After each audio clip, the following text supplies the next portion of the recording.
Hi, this is question number 3 based on linear differential equation from further maths paper. We need to solve this equation. So basically, the first thing I would do is write down the auxiliary equation, which can be of the form m square plus m plus 1 is equal to 0. So we are going to let the right hand side is equal to 0. So now solving this, I've got m square plus m is equal to -1. So m square plus m plus half is equal to -1 plus half, and all of that to the square. So this is to the square.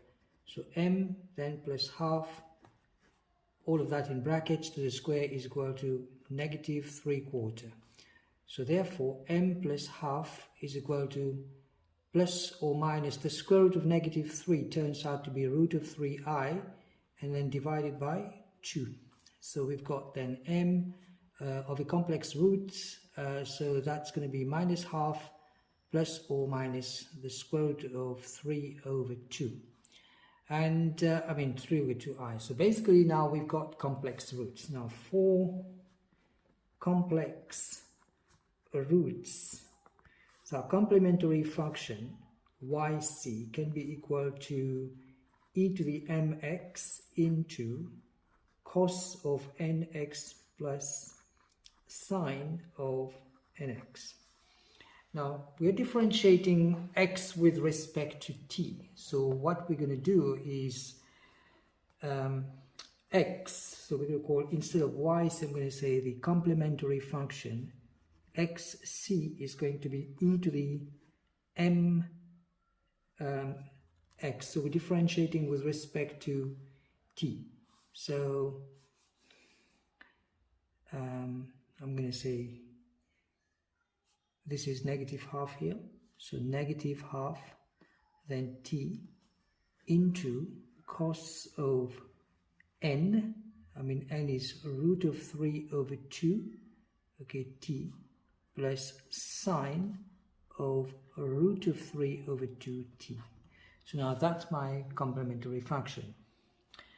And of course, we should be putting something over here like a and then b. All right, because that's 1 and then 2.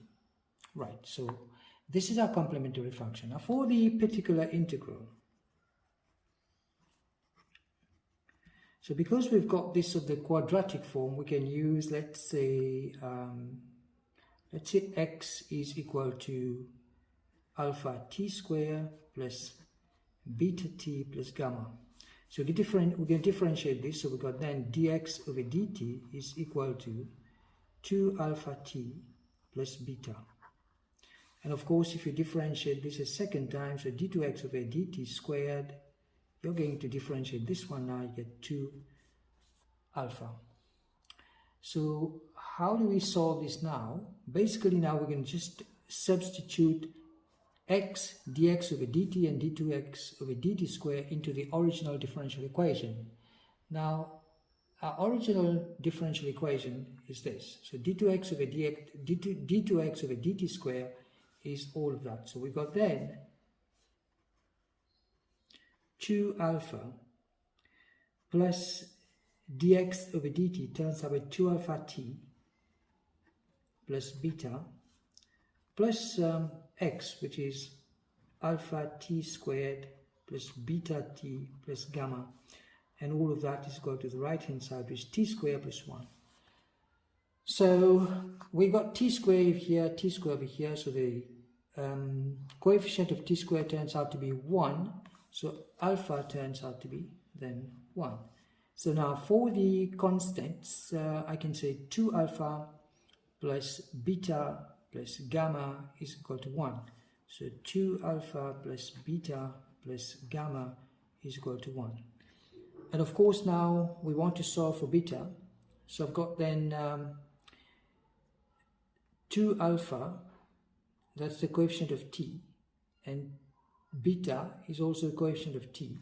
So I've got then 2 alpha plus beta, coefficient of t turns out to be 0 on the right hand side. So now what we're saying is that beta is equal to -2 alpha, because this can go on the other side. So I'm saying that beta is equal to negative 2 times 1, because alpha is 1, so that turns out to be negative 2. So that's my beta. And of course then I've got 2 times alpha, which is 2 times 1 plus beta, and beta is minus 2 plus gamma is equal to 1. All of that here turns out to be 0, and so 0 plus gamma is gamma, and we got gamma is equal to 1. Now I can have my solution. We know that the general solution should then be the complementary function plus the particular integral. So for this one, let's call it x is equal to xc, which is the complementary function, plus xp, the particular integral. So I've got then x is equal to, our complementary function was found to be all of that. So I've got then e to the minus half t into a cos of root of 3 over 2t plus b sine of root of 3 over 2 then t, okay, plus a particular integral. Now the particular integral we did say was alpha t squared. So let's say the particular integral is x is equal to alpha is 1, so that's 1 times t squared is t squared plus beta, and beta is minus 2, so minus 2t plus gamma, gamma is 1. So I've got then plus t squared minus 2t plus 1.